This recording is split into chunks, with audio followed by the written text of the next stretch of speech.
1 August 2025 पासून UPI चे नवीन नियम लागू होतील। जर तुम्ही पेटीएम, फोनपे, जीपे किंवा इतर कोणते UPI ॲपद्वारे दररोज पेमेंट करत असाल तर तुम्हाला या बदलांबद्दल माहिती असणं महत्त्वाचं आहे। चला तर मग कोणते नवीन नियम लागू केले आहेत याबद्दल जाणून घेऊया।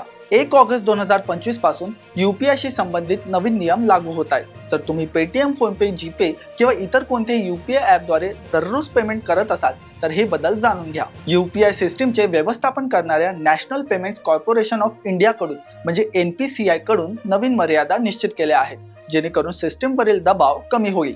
तसंच ऑनलाईन व्यवहार करताना होणाऱ्या अडचणी कमी करण्यासाठी नवीन नियम लागू केले आहेत। तर या नवीन नियमानुसार पेमेंट फेल होणं किंवा विलंब यासारख्या समस्या कमी होतील। या बदलांचा महत्त्वाच्या ट्रान्झॅक्शनवर परिणाम होणार नाही, परंतु बॅलन्स चेक, स्टेटस रिफ्रेश यासारख्या गोष्टींवर निश्चितच मर्यादा लादल्या जात आहेत।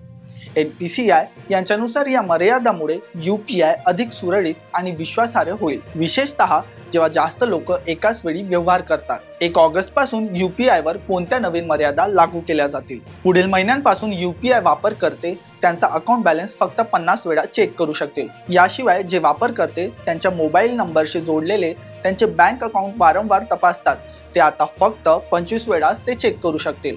सिस्टीमवर अनावश्यक भार पडू नये, तसेच अनेकदा ट्रान्झॅक्शन करताना स्पीड स्लो होणे किंवा ट्रान्झॅक्शन फेल होणे या समस्या अधिक निर्माण होऊ नये याकरिता या मर्यादा सुरू करण्यात आल्या आहेत। ऑटोपेवरही काही परिणाम होईल का? तर नवीन नियमानुसार आता ऑटोपेवरही थोडा परिणाम होणार आहे। NPCI आता UPI ऑटोपे ट्रान्झॅक्शनसाठी निश्चितच वेळेचा स्लॉट सादर करत आहे। याचा अर्थ असा की सबस्क्रिप्शन, EMI, वीज बिल आणि पाण्याचे बिल यासारखे शेड्यूल केलेले पेमेंट आता दिवसभर कधीही करता येणार नाहीत। हे पेमेंट ट्रान्झॅक्शन करण्यासाठी एक निश्चित वेळ ठरवण्यात येणार आहे। या निश्चित वेळी तुम्हाला पेमेंट करण्याची प्रक्रिया करता येणार आहे। हा निश्चितच एक तांत्रिक बदल आहे, परंतु यामुळे सिस्टीमवरील ताण कमी होईल आणि वेग सुधारेल। प्रत्येक UPI वापरकर्त्यावर परिणाम होईल का? थोडक्यात सांगायचं झालं तर हो, तुम्ही दिवसातून एकदा UPI वापरत असाल किंवा 20 वेळा या मर्यादा सर्वांना लागू होतील। अशातच तुम्ही वारंवार बॅलन्स किंवा स्टेटस तपासले नाही तर तुमच्यासाठी कोणतीही मोठी समस्या उद्भवणार नाही।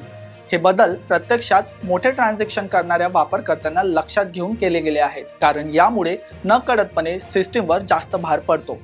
ट्रान्झॅक्शनची मर्यादा बदलली आहे का? तर नाही, पेमेंट मर्यादा पूर्वीप्रमाणेच राहतील। बहुतेक प्रकरणांमध्ये प्रति व्यवहार 1 लाख रुपयापर्यंत आणि आरोग्य सेवा किंवा शिक्षण यासारख्या काही श्रेणींमध्ये 5 लाख रुपयापर्यंत ट्रान्झॅक्शन करता येणार आहे। 1 ऑगस्टच्या अपडेटसह या मर्यादा बदलणार नाही। तुम्हाला हा व्हिडिओ कसा वाटला नक्की सांगा आणि अशाच माहितीसाठी पाहत राहा लोकसत्ता।